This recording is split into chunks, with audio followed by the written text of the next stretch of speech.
Welcome to the Italian Wine Podcast. This episode has been brought to you by the Wine2Wine Business Forum 2022. This year will mark the 9th edition of the forum to be held on November 7th and 8th of 2022 in Verona, Italy. This year will be an exclusively in-person edition. The main theme of the event will be all-round wine communication, and tickets are on sale now. The second early bird discount will be available until September 18th. For more information, please visit us at wine2wine.net.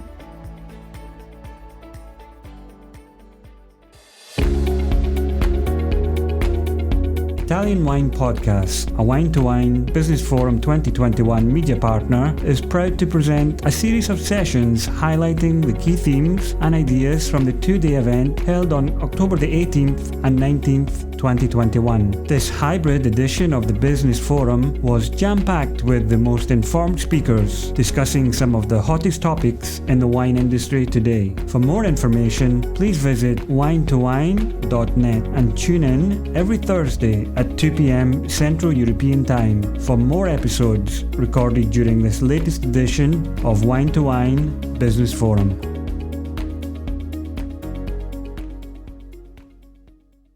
Okay, you guys, we're going to start. So I just want to introduce our moderator for this morning. Maureen is a repeat offender. She's back. But Anselmo, this is your first time, right? Yes. He's a virgin to Wine2Wine. Okay, he's a Wine2Wine virgin. So my philosophy in life is chi c'è c'è. So we're going to start, and then you'll see all the stragglers because the other room finished just now. So Anselmo, of course, Guerrieri Gonzaga. Anytime there's a three name in Italian, you know, it's the royalty of Italy. But besides that, how many of you have heard of San Leonardo? Oh, you see, you have fans here. Right? Not bad. Okay. So, of course, you know, San Leonardo is what I call the Sassicaia of Trentino. I think that kind of summarizes everything. I'm sorry, you have to be affiliated with Sassicaia. But I went to visit his wineries recently. Amazing, amazing place to go to. I would highly recommend it. So take it away, Anselmo. Thank you. Thank you very much. So it's a great pleasure to be here with you this morning and to introduce to you Maureen Downey. And the speech of today is very interesting and very fascinating. So if you have the chance of buying a very expensive bottle of wine and it doesn't taste good, it might be for a couple of different factors. It may be that the wine is off its peak and it's towards the end of its career. It might be that the merchant or the wine shop where you purchased it has not well kept it and it has got a thermic shock. Or it might not be the wine you thought it was. And all the speech of today is from Maureen on this topic. And Maureen is also called the Sherlock Holmes of Wine, which I find fantastic name to have. And she has developed various companies. And the last one, apart from Chai Consulting in 2005, and then for consulting of private collections, and your expertise is given to people who have large wine collections and to wine merchants. Then you invented this one lovely website with more than 40,000 pictures of capsules, corks, glasses, inks, whatever is used to counterfeit wines. And then the last one is Chai Vault, which is based on blockchain technology. So I'm very, very interested to learn more about it, Maureen. So thank you for being here. Thank you very much. Yeah, it's this is a bizarre topic, I know, for a lot of people, but I think it's kind of fun. I have to laugh about it a little bit because if not, I would cry. And I think that, you know, wine fraud is a lot more prevalent than we think. I had two emails this morning, one about a guy in Copenhagen, Heine, and another of, you know, funny wine from China. So my presentation is very visual, not a whole lot of words other than those coming out of my mouth. So I'm gonna go fairly quickly. So we're talking about combating wine fraud. I spoke here 2 years ago. It was like my last trip to Italy before the lockdown, and I've been missing it ever since. So what we're going to talk about is what we've learned since then, really. So wine fraud is still a very big problem, and a lot of people don't understand quite how big of a problem it is. But it does represent a rather significant amount of dollar value.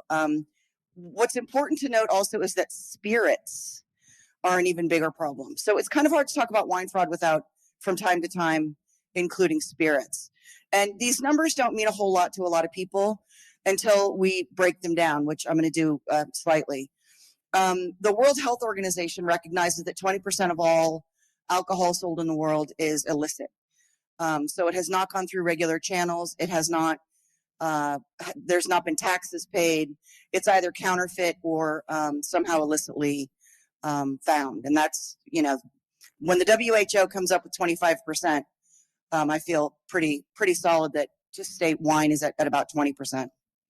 So the market impact, a lot of people are under the impression that somehow wine fraud doesn't affect them. If they don't drink DRC or Mouton, that it doesn't affect them. But if you drive on roads and you have kids in school, it does affect you.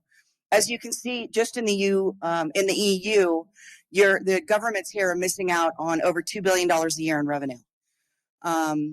In the UK, they're missing hundreds of millions. There was one guy, Mark Lazar, who owns Domain Wine Storage and Domain.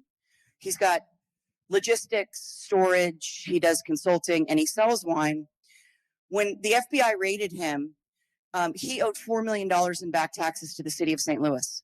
He also sells in New Jersey, Chicago, and California. So imagine how much money he owes. So the next time you wonder why schools are unfunded, I would like to point out that wine fraud has a lot to do with that, because there's a lot of unrealized tax revenue that we're looking at. So I know that's a different perspective on it, but it's an important one, I think, for us as a community to consider. So what are all the different types of wine fraud? Because it comes in many forms. We have theft. Theft is on the rise. Theft is a very big deal.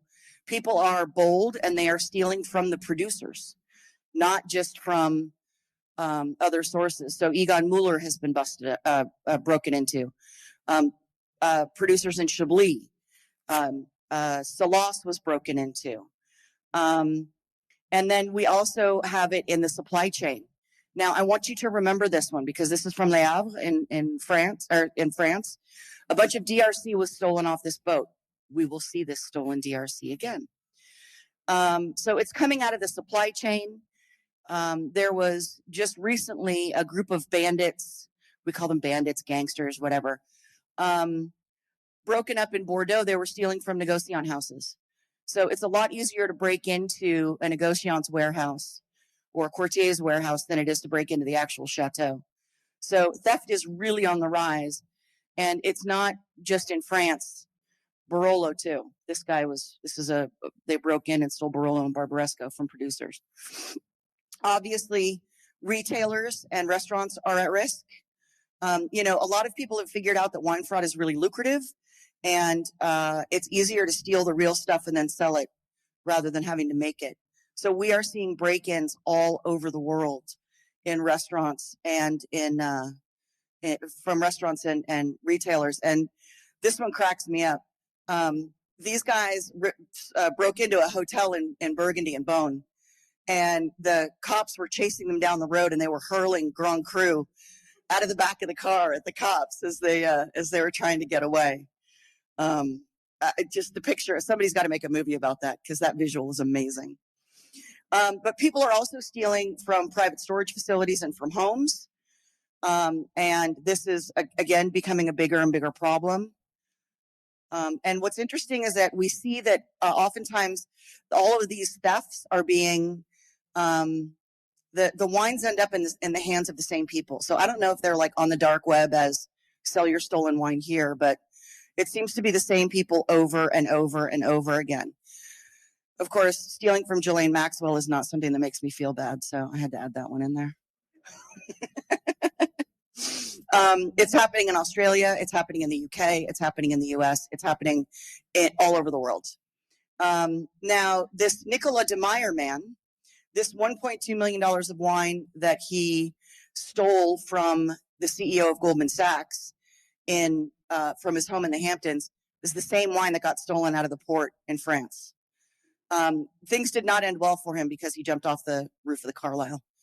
the day before he was to go to court. Another issue that I'm seeing quite a lot of are damaged wines being sold. So globally, we've got a lot of hurricanes, floods. At Napa, we've got fires like crazy. And these wines, unfortunately, end up back in circulation. So the insurance company will take them. They will sell them to somebody for what do they call that? You get like 2 pennies on the dollar. But then that guy sells them forward without saying that they are damaged. So these are some bottles that I recently came across. And you can see that, we've got fire damage there. We've got hurricane damage there. And these clearly went through some fire. So the FBI actually wants to test these bottles for soot and to see what's inside, which is kind of interesting. That doesn't stop at private people. We also have wineries whose wine has been sold forward. I do a lot of insurance work. I represent a lot of wineries, and I make sure that their wines are not sold. I've actually had to testify in court to make sure that wines don't get back into the market, because when they do, the corks are branded. Doesn't want to go forward. There we go. And we've got major producers like Rumbauer, whose wine has gotten back out into the market and it's fire damaged, and that's going to kill their brand, or it's going to harm their brand. So not good. Illicit sales that don't exist. I can't believe that people still buy, Petrus on eBay, Craigslist, and in Europe, Amazon. It's a little bit scary, but obviously if you send $5,000 to somebody, you never get your wine. And then you go back and, oh my God, they don't exist. I get a couple emails a year from that. So, Facebook, lots of illicit sales on Facebook. Again, these are all sales where there's no sales tax occurring. These are not licensed vendors at all. And then the last thing, and this is more, I think, of a European thing, although it's gaining ground in America, are these wine funds. And these wine funds tend to belly up owing, hundreds of or millions or hundreds of thousands of dollars, millions of dollars. They break up, and then all of a sudden they are back to life with a new name and a new owner 2 years later. And, the people that lost out. So counterfeit wine. Obviously, we have different types of counterfeit wine. We have this IP infringement. So the Pacours, actually, Petrus recently won a lawsuit on this against Pacours in Hong Kong, which is, well, I don't know if it was Hong Kong or mainland, which is great to see IP infringement actually getting, covered in Asia is fantastic. And while we like to laugh at these, I like to remind people that, unless you speak, if you gave me a bottle of something in Korean and it looked kind of similar, I wouldn't know. So even though these look funny to us, you have to recognize that the people who are buying them, they're not reading it. It just looks similar. So, but that can be a big problem. Then you have bottlers who make, who counterfeit their own wine. They make Côte d'Aron into Chateauneuf de Pape. They make Spanish rosé into Provence rosé. This guy, I think, is fascinating. I talked about him a couple years ago, but the biggest bottler in Bordeaux got busted bottling Bordeaux AC as Saint-Emilion and Pomerol. And what's really amazing about him is that he still runs some major Bordeaux wine board. Like, the Bordelais didn't even boot him. So if they're not going to care, it's kind of hard for the rest of us too. And of course, this also, happens outside. I think it's really important that people remember this is not a French problem. We had 14, million liters of wine mislabeled in Spain. So it's happening everywhere. Large scale production is something that we're seeing as kind of a new trend. And it's not just in China. Yellowtail, the UK is awash in counterfeit yellowtail. These are gangs. This is organized crime. So I think this is kind of fascinating. Does it play? This is a bottling line for Chateau Latour Carnet in China. So when the Chateau saw this, they were horrified because, of course, they're not bottling Chateau Latour Carnet in China. But that is the level of, That's the level of production that we're seeing now. We're seeing full-scale professional production. And then we have this, counterfeit recreation of older wines, which I always talk about. We have mislabeling wines, which is kind of funny because this is an authentic 2004 Latache. So you still got Latache. Like, I'm still drinking it. But it's not the 2005, which would obviously be a lot more expensive. Refilled bottles are becoming a problem. There was a gang in Europe that went around different countries. They stole empty bottles from restaurants, casinos, hotels, refilled them, and sold them online in Europe and in the United States. So refills are a big problem. So we've got refills, everywhere. We've got empty bottles being sold on eBay. We really need to fix this. So historically, if we're talking about trends, historically what we saw was these counterfeit wine productions of older vintages. And actually, all the Romane Conti is stuff that I saw in London last week. We did a job there. But they used more crass production methods. They would use home printers, things like that. What we're seeing today is current vintage, current release, professional production, including all the anti-fraud. So that is a counterfeit Romane Conti. So they are using the same level of production that the producers actually use, which is really scary. And then, of course, there's the making of the unicorns, which isn't happening in the West as much anymore because, well, there is one guy that's still pumping out magnums and 3 liters of 1945 Romane Conti. We can't get him shut down. I don't know why. But then, of course, we've also got wines that are being made in China that don't exist anyplace else. So really important trends are going to be that the moves are getting bolder. They are counterfeiting all levels. They're not just counterfeiting the top stuff. Industrial scale production, professional sourcing, huge amount of theft. And all of that is because we have opaque markets. And one of the reasons for all this is that both organized crime and conflict zone production have become very popular. Organized crime has realized that if you get caught trafficking drugs or trafficking humans, which was their, it's been their MO for, hundreds of years, you're going to get jail time. If you get caught counterfeiting wine or selling counterfeit wine, you might get a small fine. So it is highly lucrative, incredibly low risk. So we have organized crime in Eastern Europe, in Europe, in the United States, in South America, and in China, all heavily involved in the production of counterfeit wine. So the gangs are getting bolder. They're making Sassicaia and Unico in Spain. This is a video from the Carabinieri, of counterfeit Sassicaia production.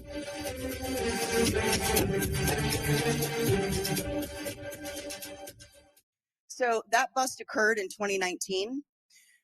It was publicized in 2020. It still hasn't gone to court. Are you enjoying this podcast? There is so much more high-quality wine content available from Mama Jumbo Shrimp. Check out our new wine study maps or books on Italian wine, including Italian Wine Unplugged, and much, much more. Just visit our website, mamajumboshrimp.com. Now, back to the show. But that is an actual gang of people. They had the glass made, they had the capsules made, they had the labels, they had the right paper, they had the labels professionally printed. They had the tissue paper made, they had the woods made, they even had the bands that go around the wood.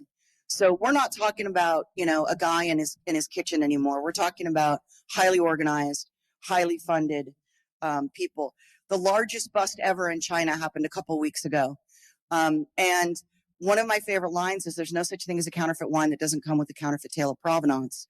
And in this story, they came up with some crazy ass Rothschild family fight that is, was the backstory about this wine. It doesn't exist. So the recent production, as I've said, when you do recent production, you can have the same glass made. You don't have to worry about aging anything. And they're using professional print. This is scary to me. This is really scary to me, because this is one way that we used to be able to tell a lot that things were counterfeit. So this is DRC that's actually plate pressed. It's not quite the same quality. If you can see that line well, you can see that the letters float a little bit. They're not on a straight line. But this is what we have to look for now when we're looking at this kind of new kind of production. On this Jaillet, you can see that it's also plate pressed. However, that accent shouldn't be touching that E. So, and the paper itself is kind of wrong. If you look at these lines on an authentic Jaillet, they're equidistant. So, on here, they're not. But this is the level of detail that we have to get to now to figure out the authentics versus the counterfeits. When it comes to glass, some of you may have already seen this video, but in Hong Kong, one of our authenticators found this Petrus, and they just put plastic inserts inside the punts. So if you were to just pick it up and look at it, it would look like it was an embossed glass. So this is, they are highly sophisticated. Again, this is counterfeit. This is totally counterfeit, but they've got all of the anti-fraud that DRC puts on. And, again, this is really scary because 99.99% of people would take a blue light, look at that and say, okay, we've got dots, we've got all the right things, but it's still counterfeit. This is what they're doing. It is, wine fraud has always been an issue across the board. I tend to talk mostly about fine wine, but it's important to remember that it affects entry-level wine and mid-tier wines as well. I had to show you this picture because how hilarious is that? That's a case of 1945 VCC that they claim is a case. Look at the difference in those bottles. So it affects low level, it affects high level, it affects old, it affects everything. So what are producers doing to protect their brands?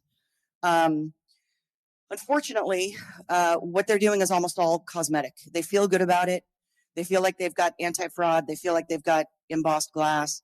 But what they're really doing is kind of empowering counterfeits. What they need is oversight into their supply chain and oversight into secondary markets so that they can understand the movement of their wines better and then be able to recognize when their wines are being sold inappropriately. But some of the things that they're using today include the micro writing. Can you see the vintage on the lady's hip?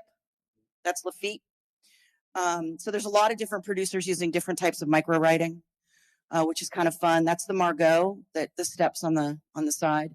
They're actually not doing this anymore, but they did for several vintages. And of course, Mouton has had micro writing forever because within the shield, it says Mouton Rothschild. So this is not something that's new. QR codes are marketing, not anti-fraud. There's nothing about a QR code that's going to tell you that something is authentic.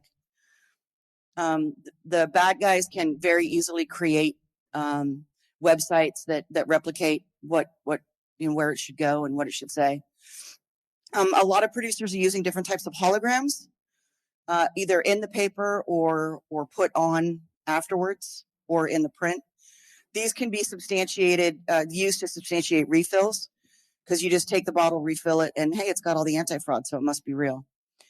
Invisible and reactive ink, similarly cosmetic, can be counterfeited, but it's a step. And they're doing on capsules as well as bottles. So these are fun things to look for. Get a blue light and have fun at a wine store. Again, these can be used to substantiate refills. Well, glass is a little bit more difficult because they have to have the glass actually made, but it can be used to substantiate refills. So the technology right now, we've got people putting chips under labels, people putting proof tags on. Again, I think these are more marketing than anti-fraud. Anything that doesn't protect the opening of the bottle, doesn't stop somebody from caravanning it and refilling it, or you can patch a capsule back together, unfortunately. The other thing about these and a lot of other anti-frauds is that they require immediate proximity to the bottle. Most people do not buy fine and rare wine by going to a store and dropping 20 grand. Most people buy from a vendor in response to an email, at auction. You're not in proximity to the bottle. So these things do not help, and they give no provenance. So a lot of people are trying to use the blockchain now, which we employ. But the blockchain is not a solution. Again, if you have to be that close to the bottle, it's too late. You've already paid $1,000 for it. So I think a lot of these solutions are well intended, but they're not enough. If you have to have immediate proximity, it's too late. Also, you need this information prior to sale, and provenance is important. So again, a lot of these blockchain things are just, in my opinion, not happening. They're not full enough. What are vendors doing? Vendors are looking the other way. However, I will say, even those vendors that are well-intentioned, that really want to do the right thing, oftentimes don't know what to look for, because all of these cosmetic solutions that producers are using are secret. Well, what good does that do anybody? Like, everybody who buys Petrus is not going to take it back to Petrus to get it authenticated. So we've got a ways to go here. So what we need to do to combat fraud is we need oversight in the supply chain, oversight in the secondary market. Solutions need to have proof of both provenance and authenticity. Because if you're a wine producer, if your wine is out of condition and people are drinking it, that's almost as bad as it being counterfeit. In either way, the intended experience is not what it is meant to be. So you need the information prior to sale. So we've been working for a long time. I've been working for a long time to come up with the solution. I've come up one. We call it the Shea Vault. Shea is French for cellar. My mother's maiden name is Shea. It's a little homage to mom, because I birthed companies, not children. So what we have done is we've come up with this solution that proves authenticity. It protects producers, consumers, and vendors, and it empowers consumers to make smart choices. I believe that any good solution needs to be layered. So the blockchain is one piece of the tech. The blockchain in and of itself is not a solution. Blockchain is one tool in the toolbox. So we use chips, we use the blockchain, we use the internet. All of these things together create the solution. The blockchain is immutable. It's timeless. These things will be there forever. The provenance transfers. So when I sell my bottle to Stevie, the provenance updates, and then when she goes to sell it to Heine, then when he goes to sell it, it'll say Maureen owned it, then Stevie owned it, then, or it'll say anonymous person from San Francisco owned it, but this is where they bought it. So how it works is we input the bottles either at the time of production. That Penfolds capsule is a capsule. I've been working with Enoplastic for several years, and they have created a proprietary capsule for us through which a chip can be read. The problem is you can't read through tin, and most fine wine is made of tin. And there's no way that I'm going to ask producers to go to plastic. So we have created a tin capsule through which chips can be read. So the bottles are chipped. It goes into our software that we've built, and then a ledger of authenticity and provenance is produced.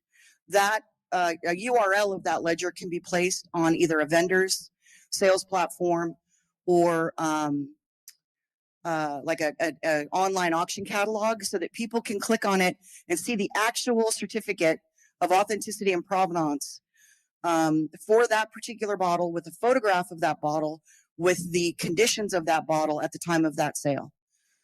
So you're actually getting information about the bottle in advance of your purchase.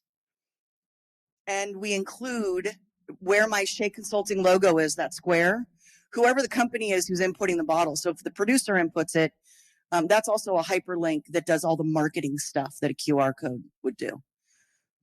So I'm not getting rid of the marketing. I'm adding it in a way that actually protects the bottle.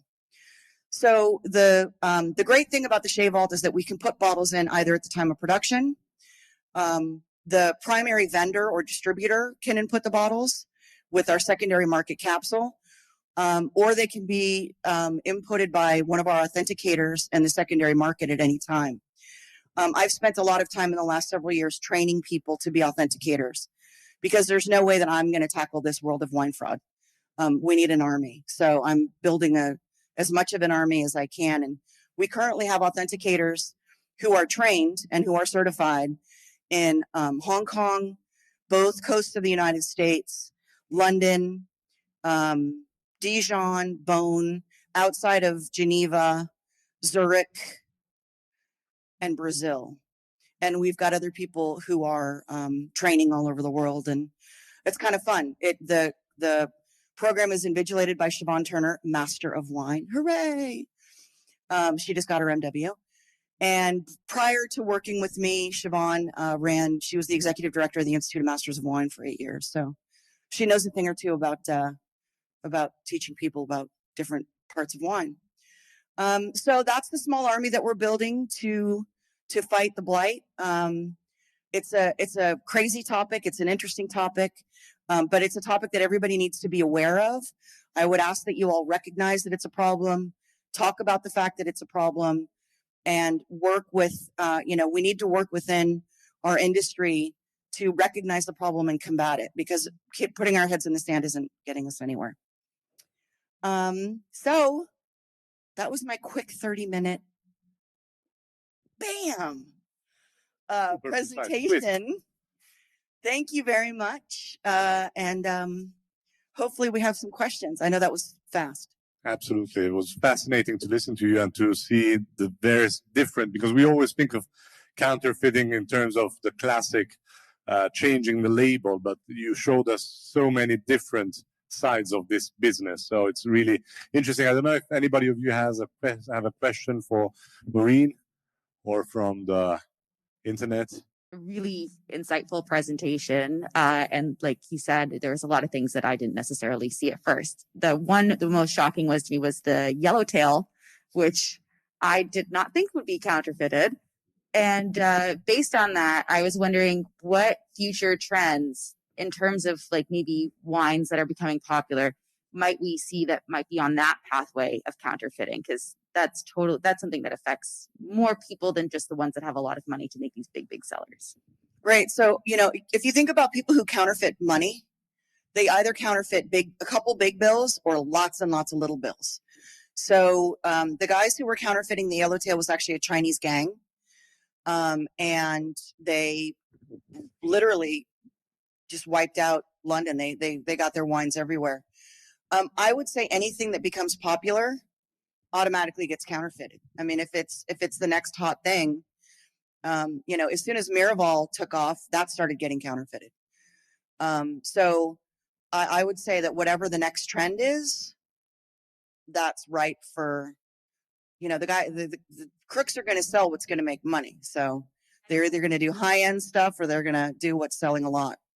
Some of the things that kind of frightened me, I spoke a couple of weeks ago to the conference, the National Conference of State Liquor Authorities. So in the United States, we have 50 states, and each one of them has their own liquor authority. And they seem to think that the 3-tier system in the United States protects. The same way that people in Europe think that if something is under bond in the UK, that means that somehow the wine is authentic. All of those counterfeits that I found in London last week were under bond, and one of them was made by Rudy. I know definitively it was made by Rudy. So I think that there are a lot of things that we tend to take for granted where we think that we're safe, and we're really not. It's kind of like Jaws. Like if you're in the water, there's a shark nearby. So just have your eyes open. Be aware. No other questions about the crazy world of fraud? I have a question as a wine producer. So it's very interesting what you offer in terms of a service, and how does it work for a small company? Because obviously Penfolds is a very large producer, which has very optimized probably bottling line and so on. The process is quite long to certificate through blockchain. No. So bottling lines are kind of like Legos, right? You can click in a new piece. So we're developing a piece. So it's the same capsule. So the chip comes inside the capsule. So the capsule gets put on just like normal. We're inserting a piece that takes 4 images of the bottle at a time as it goes underneath a scanner. So the chip will be scanned and the images will be taken, and all of that information gets collected through our software, and then a ledger is made for every bottle. It's very interesting, and it costs about the same as a cork. That was the second question. Yeah. So I mean, at scale, it's just not an expensive process, and it needs to not be. But the good thing about it is, like, vendors can charge consumers to change ownership. So we're trying to give value to all the different people in in the production cycle. It's a passport of the. Well, and then as a producer, you'll be able to see, if people are collecting your wine or they're trading it, or, if a pallet of wine ends up in China that you sent to. So a couple of years ago, DRC stopped shipping completely to Germany because there were some shenanigans going on. Petrus doesn't currently ship to Las Vegas because there are some shenanigans going on. So if bottles end up in Las Vegas, they know that was through the gray market or the secondary market. And now they can try to track who's doing that. Unfortunately, right now, most producers only have the serial number to try to track these bottles. But if you could actually go online and see the movement of those bottles through the markets, you could have insight into, in America, a lot of the cult wines, they don't want guys who are going to get 3 cases and flip them immediately. And there are lots of people on waiting lists. If a guy gets 3 cases and flips 1 to pay for the other 2, okay, fine. But if somebody's just making money, because when you get Screaming Eagle, or Harlan or these, these big brands, you pay a couple $100, you can sell it immediately for a couple thousand. So they want to make sure that the people who are getting their wine are enjoying their wine. There is a passion, there's a soul. It's not just a commodity. So, we're trying to help producers. We're trying to help consumers. Somehow I'm the bad guy in a lot of cases, but I know I'm on the right path. So. Yes, Heini. Hey, great presentation. Thank you very much. And what about, these numbers are huge, obviously. What about like market share? Like, where are the big bucks at? Is it the yellowtail or is it the fine wine? What are the proportions there? Both. So, I mean, when you talk about big bucks in terms of sales, when you talk about like sales revenue that is like missing taxes, that's going to be mostly at the high end. But then again, I was talking to somebody yesterday and they said, right, that a bottle of yellowtail, most of the value of that bottle is in taxation. So, it's kind of hard to say. I would say, though, in the West, it's mostly at the high end. In China, it's across the board. Hello, I'm Verona Italy. I was involved in the past with Prooftag, a French company that probably you know. And we had several contacts with wineries and also with the government, with the Ministry of Agriculture. We know that they consider that the paper strip we put on some of the bottles in Italy is enough, but as you know, it's not enough. Now everybody is speaking about blockchain, but as you told before, is again such a cosmetic solution without any other integration with other stuff that you mentioned. I have a question for you. Is there any news about the possibility to integrate chips or other counterfeit stuffs in the glass of the wine bottles? That would only be able to be used to substantiate a refill. So, I mean, that's the tricky part. I'm in a good position because for the last 20 years, anybody who's had an anti-fraud solution has brought it to me. So I've had a lot of good market research, right? But, the problem with all of these things is if they're not layered, if the chip in the glass doesn't relate to something in the closure, then it's not layered. We need layers. We need for that closure. Our chip is wound so tight that if you pierce it with a needle, like a Coravan, then it reads damaged or altered. And we need that because, hey, enjoy your bottle, but don't resell it, right? So a chip in a glass would just mean that somebody could refill it and say, no, it's real. Look, click.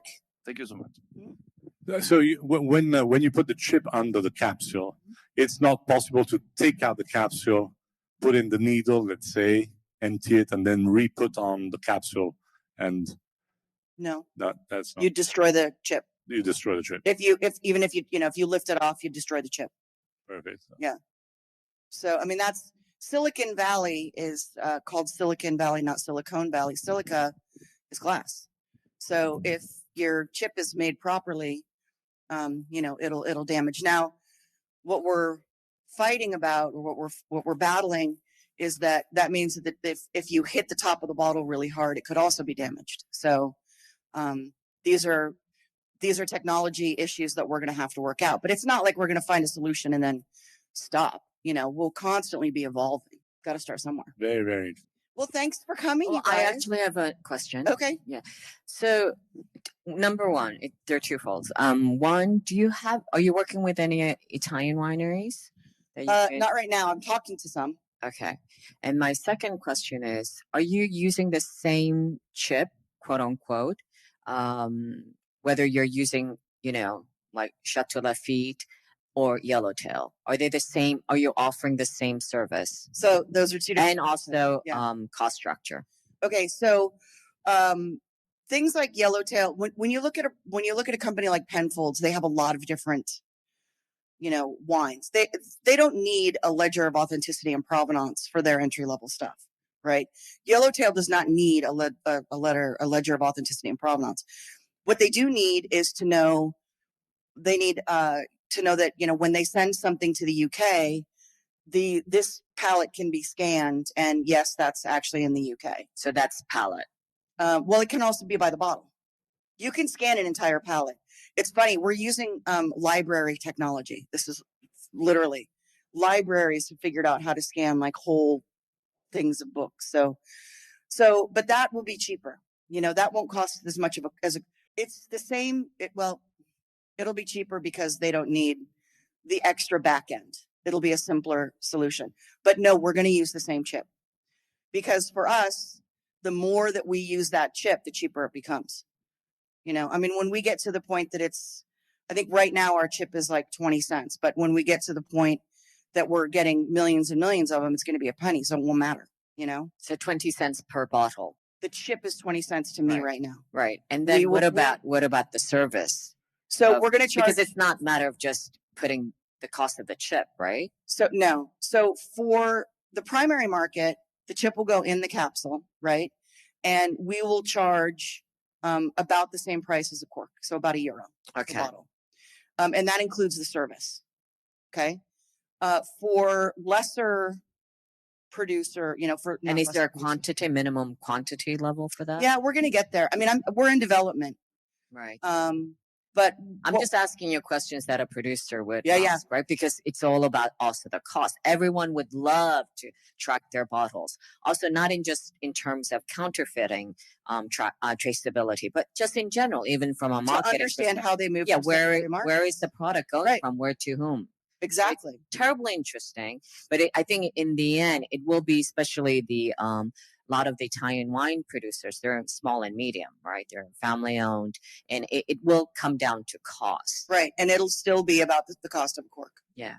But one of the things that's interesting about this is that people already have anti-fraud on their in their accounting. They've already got a budget for it. And we're not going to be, more expensive than other solutions that are already out there. We're just able to offer more. So we'll be a little bit more expensive than Proof Tag, because I know how much they cost. But what we're seeing right now is we've got a lot of interest for producers who want to start by just inputting their stuff that they're sending to certain markets. And we can do that. You can do a small run, you can do a big run. You can do, we can have the ledgers and the traceability, or it can just be proof of authenticity or not. So we are offering different levels of service to different, people at different costs. When you get down to just, I want to be able to scan this and say if it's real or not, then you are looking at like 20 cents a bottle. Right. Okay, very good. All right, let's give it up for Maureen Downey and Anselmo Guerrero Gonzaga. What a fascinating overview you gave us. I feel like your presentation was exhaustive and exhausting because it went so quickly, but I would really love to see that again because all of those stories that you brought. Thank you so much for doing that. Just come back in 15 minutes. I do have to sanitize the room, so please get out of the room. And then we'll be coming back with wine and wine tourism with Roberta Garibaldi.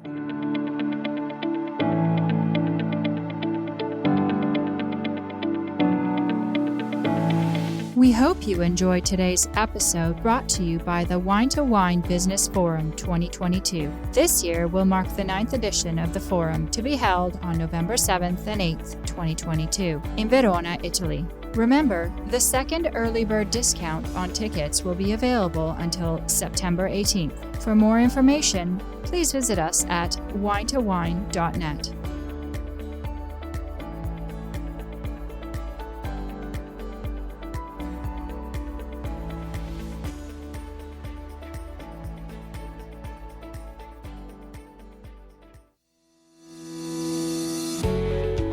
Guys, I'm Joy Livingston, and I am the producer of the Italian Wine Podcast. Thank you for listening. We are the only wine podcast that has been doing a daily show since the pandemic began. This is a labor of love, and we are committed to bringing you free content every day. Of course, this takes time and effort, not to mention the cost of equipment, production, and editing. We would be grateful for your donations, suggestions, requests, and ideas. For more information on how to get in touch, go to italianwinepodcast.com.